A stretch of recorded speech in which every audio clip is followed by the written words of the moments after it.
Hey Spuddies, Potato McWhiskey here, and I'm collaborating with Paradox Interactive to bring you this tutorial on Realms in Age of Wonders 4. Realms are the worlds that you'll be playing on in Age of Wonders 4. This tutorial will be covering official realms that come with the game, custom realms that players can create, standard and advanced settings for realms, and finally, realm traits and modifiers. First, let's talk about official realms.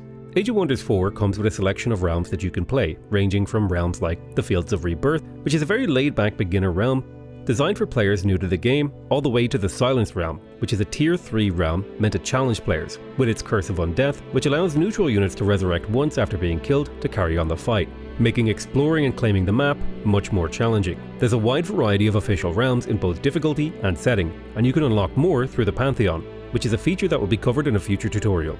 Let's move on to custom realms and realm creation.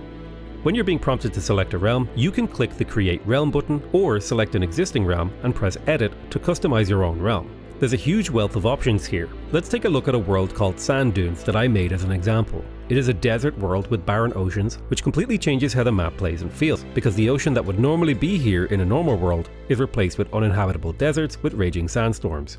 Let's look at the settings you have available when you're creating a realm. There's a wide variety of options available to you. Player distance sets how much space there is between players, and as a consequence of that, how big the map will be. Larger distance between players means a larger map. The player's option sets the number of empires on the map. You can choose between playing on easy or brutal difficulty, as well as everything in between. The turn system dictates whether players will take their turns sequentially or simultaneously. Classic is what I would recommend for single player, and simultaneous for multiplayer, so that you don't have to wait around for your friends to finish their turn to do your own turn. In the faction options, you can allow or disallow custom rulers, allow factions and rulers to be randomly generated if a player's faction is set to random, and disable or enable teams. You also have more fine control, being able to choose exactly which rulers you'll face. Game flow settings are reasonably straightforward. The turn timer is mostly useful in multiplayer to keep people from wandering off for a sneaky cup of tea. The game speed will affect population growth, research and production. Higher speeds will let you build up your empire faster, and slower speeds will force you to wait longer between these decisions. Starting conditions affects how many resources and troops you have at the start of the game. World threat sets the baseline strength level, upgrade speed and frequency with which neutral factions send invasions. On passive, they'll stay in their own camps. On high, you'll need a few patrolling armies to defend your borders. Victory conditions will be covered in a future tutorial, but you can enable and disable them here. Hero resurgence affects whether or not heroes come to life after a battle they died in. Never means never. Auto combat means if a hero dies in auto combat, they will revive afterwards, and always means they will revive after a battle, even in manual combat. Combat settings governs when players can do manual or auto combat. Always ask gives the player the choice on how to engage, but you can set it to always auto combat against the AI to speed up a multiplayer game, for example, and save manual combat for fighting your friends. You can also set turn timers for combat, as well as whether players can observe your battles. Combat retry and combat restart dictate whether or not you can fight a battle for a second time to get a better outcome.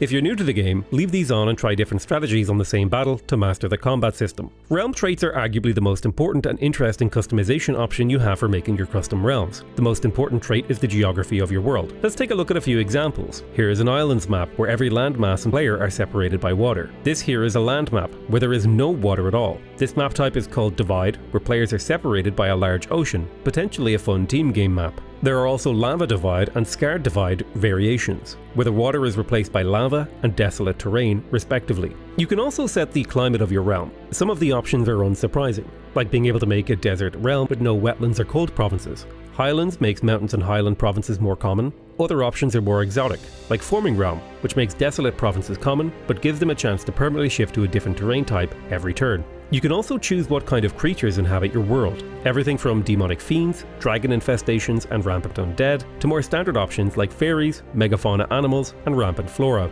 The presence trait of your world adds players to the game with unique starting positions and a new victory condition that interacts with them. With Pretender Kings, you need to form an alliance with or kill all of the Voss brothers. And in the domain of the Frost Queen, you'll have to contend with the Frostling influence. If you can defeat Artica, you'll win the game. To add on top of these options, there are a plethora of miscellaneous traits that you can layer on top. For example, volcanic eruptions will cause all surface combat to be affected by raining fireballs. Domain of Mayhem, on the other hand, will cause every unit in the game to have a chance of going berserk every few turns. There are also modifiers here that completely change the game's rules. For example, a favourite of mine is regenerating infestations, which causes a constant stream of new neutral infestations to appear throughout the game. Megacities is also quite fun, limiting every player to just a single city, but giving them much more range so you can scoop up important provinces. Don't be afraid to mix and match all of these traits to make a truly unique and interesting realm. realm. Here are a few example worlds that I built that might be interesting to you. This is the realm of Bad Doggo. It's a land-only map that has been filled with animals that have been empowered. Good luck trying to clear anything with your initial army without taking massive losses.